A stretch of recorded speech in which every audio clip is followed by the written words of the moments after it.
We welcome you back to the BLCVikings.com website and another edition of the Bethany Sports Beat. And despite the weather you might see behind us, we're actually going to talk about tennis right now. Certainly benefiting from some of the indoor opportunities that we have in the area. But we're bringing in Coach Andy Krueger right now to talk about both the men's and women's tennis teams here at Bethany.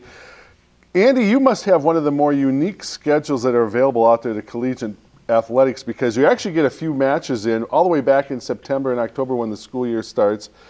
Comes around Christmas time, you kind of get the team going again for practicing. Obviously, we've utilized some of the indoor facilities that we talked about here locally.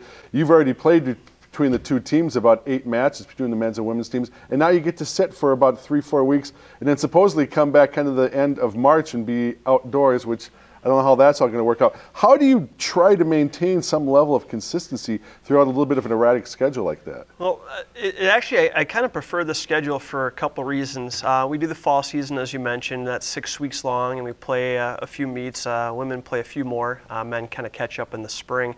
But that kind of gives us a good break, let the students settle into studies. We have a lot of freshmen, so having them get out on the court early, let them kind of adjust to their schedules and learn college life while still managing an athletic season. Then they can break and finish off fall semester with their studies. Now we kicked up right away when spring semester started, and then we'll be off for a week. We'll still practice this week and leading up to our next match on the 21st of March, but that's a good another break for them to get a mental rest. We've got some injuries, not major, but the good downtime will definitely help heal those up. So it's actually going to time out pretty well, I think, to do non-conference play, take a week off, and then jump into conference play. Okay, now you talk a lot about the roster this year. Between the men's and women's, there are a large number of certainly underclassmen, certainly even freshmen on the team. We'll try to break this down individually between both of the squads, and so we'll start off with the men's team right now, which has pulled off already about 3 wins here in about the last week, getting wins against Loris, Simpson,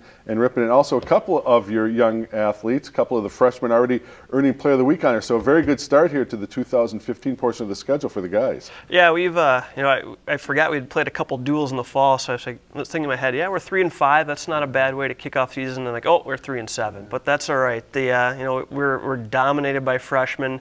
Number 1 player, Jake Krueger, is a sophomore, and then we go 3 straight freshmen. Then we have a senior, and then we go right back to freshmen again. So it's a young team, and they're actually playing quite well. As you mentioned, we have had DJ Jackson from Chicago and a local kid, Carter Dell from Albert Lee, getting Conference Player of the Week for men's tennis, and in 4 weeks of action, we've had 2 of those already. So it's they're playing definitely above their experience level for sure. Okay. As far as the acclimation, the adjustment from the high school to the collegiate experience for a lot of the freshmen, as you've coached for the past few years, what has been the biggest adjustment for these guys coming out of the high school game? Right. Most likely, it's usually the opposite of what they do. DJ has played most of high school as a singles player, so he doesn't appear, if you've been looking at our box scores, he doesn't appear in all of our doubles matches as we're teaching him to play more consistent doubles. Carter was the opposite, and that's where he's kind of been their big surprise. He played exclusively doubles and hadn't played any, real match play. He'd played singles with teammates and things over the summer, but he hadn't played any matches competitively in singles, so he's definitely been a big surprise in that area. Another freshman, Brent Heflin, who's been having a solid year as well. He came out of South Dakota where they play our format, so he's probably the most versatile of our format, ready to go playing singles and doubles. And then another freshman, Andrew Jelkin, came out of Laverne. He played mostly singles, but he did do some doubles and some tournaments and things like that. So his experience there is definitely showing up. And but they're coming along. The practice has been paying off for their off skill. All right. And on the women's side, we talked about the youth of the men. It's actually a younger squad for the women's team here. They have the 1 sophomore, and then everybody else on the team is freshmen. Therefore, the team results might not have been there, but obviously a different scale right now for the women, just making that acclimation, that jump up to the collegiate game. Right, and they're kind of doing the same experience. We've had most of them have actually had doubles experience in their high schools, so a lot of them were spending a lot of time with singles, and it's coming along.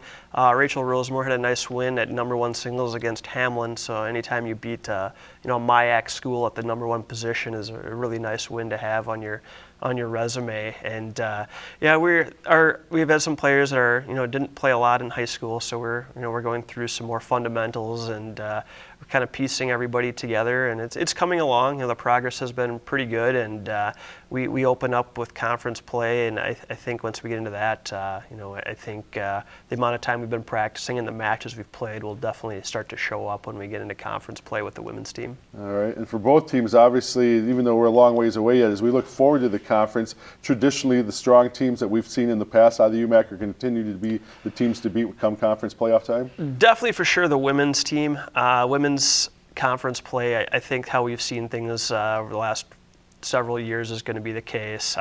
Scholastica had a long run, and that ended with Northwestern beating them last spring, but they've always been 1 and 2 for a long time, and that'll be the case as well.